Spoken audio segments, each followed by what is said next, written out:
Haydash yili uchun tayyor holatda, tayyor navorotlar bilan 2023-yil 27 000 kilometr yurgan 4-paysa avtomat korobka Cobalt avtomobili keldi.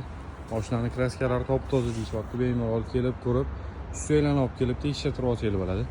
Xolisi. Hop, oldilariga laytlarni kelib qo'yilgan.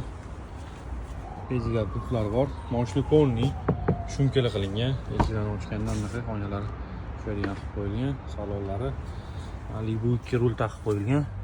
Buradagi Malibu 2 bariladi. 908 mega pult, yaxshi chexol, monitor, start stoplari bor. Qiriladigan joyda laminatsiyalar qilib qo'yilgan. Tanash eshikli kichkinagina metinachasi bor. Aholisi plaskalari toza, bemalol kelib ko'rib, ustidan olib kelib tekshirtirib olasizlar. Bundan ko'rinishlari. Narxi $11,500. Pastda nomer qoldirib qo'yaman, bemalol aloqaga chiqib baraka qolsanglar bo'ladi.